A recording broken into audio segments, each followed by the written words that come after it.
सुचेता कृपलानी भारतीय स्वतंत्रता संग्राम और स्वतंत्र भारत की राजनीति के एक अत्यंत महत्वपूर्ण किंतु अपेक्षाकृत कम चर्चित महिला नेता थीं। वे भारत की पहली महिला मुख्यमंत्री बनी और उन्होंने यह सिद्ध किया कि नेतृत्व क्षमता लिंग पर निर्भर नहीं करती। उनका जीवन संघर्ष, राष्ट्र शक्ति, संगठन क्षमता और प्रशासनिक दक्षता का प्रेरक उदाहरण है। नीचे उनके जीवन, कार्य और योगदान का विस्तृत परिचय प्रस्तुत है।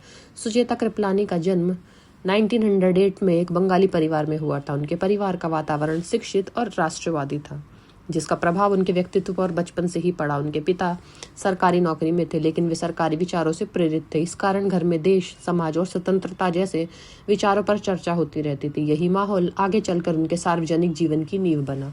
उन्होंने अपनी प्रारंभिक शिक्षा लाहौर और दिल्ली में प्राप्त की। उस समय लड़कियों की शिक्षा पर उतना ध्यान नहीं दिया जाता था, फिर भी उनके परिवार ने उन्हें उच्च शिक्षा दिलवाई। पढ़ाई पूरी करने के बाद वे कुछ समय तक अध्यापन कार्य से जुड़ी रहीं। शिक्षिका के रूप में काम करते हुए उनमें संगठन, अनुशासन और संवाद की क्षमता विकसित हुई, जो आगे उनके राजनीतिक जीवन में बहुत काम आई। स्वतंत्रता आंदोलन के दौरान वे राष्ट्रपिता महात्मा गांधी के संपर्क में आईं। गांधी जी के विचारों, अहिंसा, सत्य और जनसेवा का उन पर गहरा प्रभाव पड़ा। वे धीरे धीरे स्वतंत्रता आंदोलन की सक्रिय कार्यकर्ता बन गईं। उन्होंने कई आंदोलनों में भाग लिया और जेल भी गईं। भारत छोड़ो आंदोलन के समय उन्होंने भूमिगत रहकर भी संगठनात्मक कार्य जारी रखा। उस दौर में महिलाओं के लिए सार्वजनिक जीवन में आना आसान नहीं था, फिर भी उन्होंने साहस और प्रतिबद्धता का परिचय दिया। सुचेता कृपलानी का विवाह प्रसिद्ध समाजवादी नेता आचार्य JB कृपलानी से हुआ। विवाह के बाद भी उन्होंने अपनी स्वतंत्र राजनीतिक पहचान बनाए रखी। यह उस समय के सामाजिक ढांचे में एक बहुत बड़ी बात थी। वे केवल किसी नेता की पत्नी के रूप में नहीं जानी गई, बल्कि स्वयं एक सक्षम नेता के रूप में उभरी। वे इंडियन नेशनल कांग्रेस से जुड़ी और पार्टी संगठन में महत्वपूर्ण भूमिका निभाई। स्वतंत्रता से पहले और बाद के संक्रमण काल में उन्होंने राहत कार्यों, शरणार्थी सहायता और महिला संगठन में उल्लेखनीय योगदान दिया। देश के विभाजन के समय वो मानवीय संकट पैदा हुआ, उसमें उन्होंने पीड़ितों की मदद के लिए सक्रिय भूमिका निभाई। 1946 में वे कॉन्स्टिट्यूएंट असेंबली ऑफ इंडिया की सदस्य बनी। यह वही सभा थी जिसने भारत का संविधान तैयार किया। इस भूमिका में उन्होंने नए भारत के निर्माण की प्रक्रिया को बहुत करीब से देखा और उसमें भागीदारी की। संविधान सभा में उनकी उपस्थिति उस समय महिलाओं की बढ़ती राजनीतिक भागीदारी का प्रतीक भी थी। स्वतंत्रता के बाद उन्होंने सांसदीय राजनीति में सक्रिय भूमिका निभाई। वे लोकसभा की सदस्य रहीं और विभिन्न विषयों पर अपनी स्पष्ट राय रखती थीं।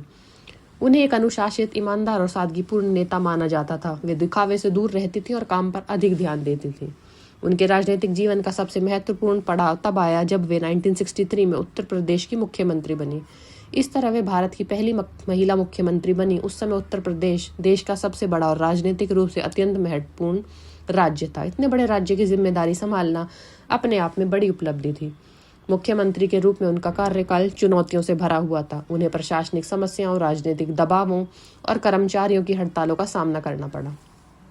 एक बड़ी सरकारी कर्मचारियों की हड़ताल के दौरान उन्हें कड़ा लेकिन संतुलित रुख अपनाया। वे ना तो अनावश्यक रूप से झुकी और ना ही दमन का सहारा लिया, बल्कि बातचीत और अनुशासन दोनों का इस्तेमाल किया।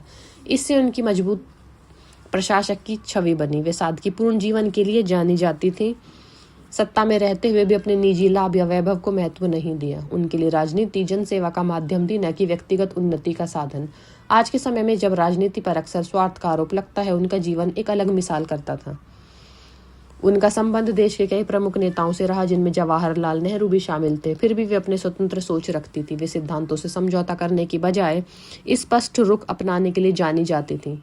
राजनीति से धीरे धीरे दूर होने के बाद भी उनका सम्मान बना रहा।